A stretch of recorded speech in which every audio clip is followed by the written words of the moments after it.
In the dawn before dawn, when the gods still spoke in numbers and symbols, a woman cried out, not in pain, but in destiny. Her name was Leto, and her labor was not of flesh alone.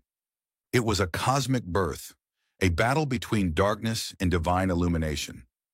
According to the Homeric hymn to Apollo, her travail lasted 9 days and 9 nights. But what does that truly mean? For the ancients, numbers were not quantities. They were forces.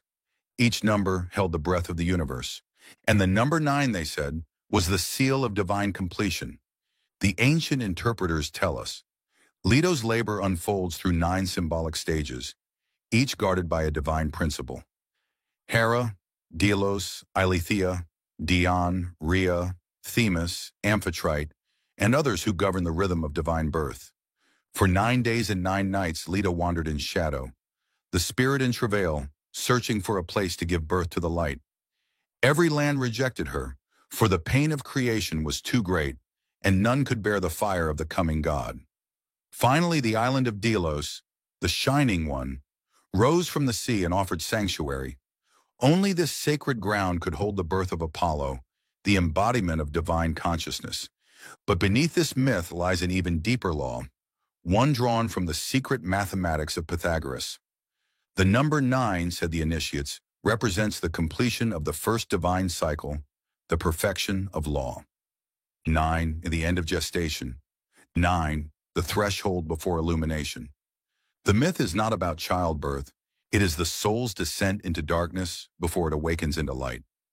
The wandering of Leto is the wandering of the human spirit through the desert of unconsciousness, seeking the one place where truth may be born. For the mystics, 9 nights of labor symbolize the 9 stages of psychic gestation. The soul, swallowed by night and silence, circles through its cycles until the divine child, consciousness, is ready to be born. This happens, they said, not once in eternity, but constantly within each of us. In these hidden cycles, the soul labors in forgetfulness, in lethe, the oblivion of the mind, until the light of Apollo rises again in its depths. Even Demeter, in the Eleusinian mysteries, wanders for 9 days seeking her lost daughter Persephone. The same sacred rhythm returns, 9 days of searching, 9 stages of loss and return. Each myth, Leto and Demeter alike, tells the same secret. The divine must descend into darkness before the light can be reborn. And so the ancient text says, the number 9 is not merely a measure of time, but the symbol of spiritual pregnancy. The invisible process through which divine thought is formed and made flesh. Leto's pain was the mind's awakening. Her wandering was the soul's journey through exile. Her island, Delos, the shining, was the moment of illumination. Thus begins the secret of the birth of Apollo. Not as a tale of gods, but as a map of the mind's liberation. Before consciousness awakens, there is always darkness. Before illumination, there is ignorance. And before Apollo, there was Leto, the mother lost in shadow, swallowed by the forgetfulness of lethe. This is the beginning of divine gestation, 9 days of blindness, 9 nights of inner silence, 9 spirals of descent before the spark of light is born. In the ancient hymn, Delos, the island of revelation, becomes the womb of light. Its very name hides the code of illumination. Delos means that which becomes visible, from the Greek letter delta plus helios, meaning the sun made manifest. The myth tells us, when Leto, the wandering mother, stepped upon this island, the earth stood still. Even Poseidon anchored Delos so firmly that the sea could no longer shake it, and so it became the eternal axis of illumination, the place where light found ground. This was no ordinary island, it was the spiritual firmament, the place where the unformed soul found stability so that the light of consciousness could incarnate. In the language of the ancients, Delos became the steady center through which the mental light could emerge. The philosopher writes, Poseidon made the island so fixed that it remained unshaken and steadfast. And this is why it was said that Delos is immovable. Delos, then, was not merely a geographical point. It was an archetype of stabilization. It symbolized the soul reaching a stillness deep enough for the divine thought to crystallize into being. For Apollo and the sun cannot be born in chaos. Light requires a place of stillness, and this stillness is what the ancients called the sacred feminine principle of receptivity. Here enters Eileithyia, daughter of Hera, the goddess of childbirth, but also the guardian of spiritual liberation. Her name hides another secret. Eileithyia equals Elephses plus Thea, divine coming forth. The moment the light of the divine passes through the veil of the invisible into form, without Eileithyia, no birth, physical or divine, can occur. When Leto cried out in labor, the other goddesses could not help her. Only Eileithyia could, for she governed the transition between shadow and illumination. Her very name means liberation through birth. The myth tells us, Eileithyia sat atop Mount Olympus, bound by Hera's command not to descend and aid Leto. But when the other gods sent Iris, the rainbow messenger, to free her, Eileithyia rose, and the birth of light began. This is not merely a divine rescue. It is the story of consciousness itself.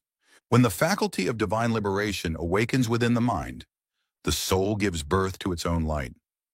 This describes this moment as the coming forth of Eileithyia, the descent of divine aid from the summit of Olympus into the depths of the world.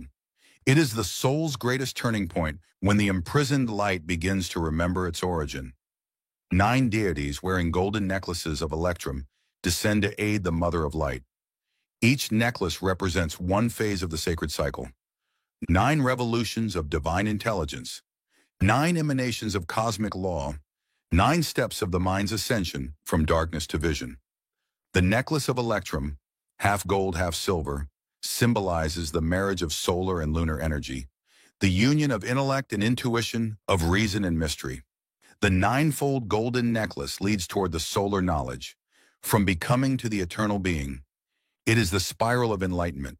The soul, once bound to the cycles of birth and death, rises through 9 luminous orbits, until it merges with the eternal radiance of Apollo himself.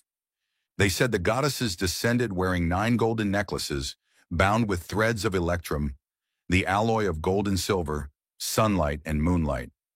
This was not jewelry, it was a cosmic symbol, the circle of divine completion, the eternal bridge between the visible and the unseen. 9 orbits of creation, 9 pulsations of divine law, 9 stages through which the soul climbs from chaos toward clarity. Each goddess carried this electrum necklace, and with it the message that light is born from union, for electrum unites gold and silver, the sun and the moon, Apollo and Artemis, reason and intuition, spirit and matter. The ancient text explains, these golden circles reflect the unbroken cycles of divine energy, the completion of 9 psychic phases that lead the soul from ignorance to solar awakening. The necklace is a key. It unlocks the hidden bond between the physical world and the world of the mind. It connects the orbit of planets to the orbit of thought, the cosmic to the human, the eternal to the temporary. The philosopher writes, the 9-fold golden necklace leads towards solar knowledge, from becoming to the eternal being. To the initiates, this was not metaphor. It was an inner event. The human soul, after passing through the 9 invisible cycles of purification, rises like the sun itself, radiant, whole, and conscious of its divine origin. The ancient symbolism teaches that the necklace's circular form mirrors the celestial path of the sun, a perpetual revolution that never ends, a rhythm that governs both cosmos and consciousness. Even its material, electrum, reveals a secret. Electrum, the alloy of gold and silver, represents the fusion of solar fire with lunar wisdom. It depicts the indivisible, radiant continuity of solar rays, a golden substance that neither decays nor dissolves, uniting all knowledge into one luminous mass. The myth calls this mass a coagulated light, the densest essence of spirit made visible. It is the eternal memory of the sun within the human mind, the immortal element that cannot be destroyed by ignorance or time. When this light awakens, the veil of lethe, of forgetfulness, dissolves. Ignorance becomes knowing, night becomes understanding, and the soul, once lost in darkness, recognizes itself as the child of the sun. The philosopher writes, through the circular form of the necklace, the soul becomes separated from the skin, the body, and rises through the neck, the bridge between thought and being. Thus, the golden necklace is the ascent of consciousness itself, the ladder by which mortal thought transforms into divine awareness. Every phase of this ninefold cycle marks a transmutation, from the ignorance of night to the radiance of mind, from the sleeping soul to the awakened intellect.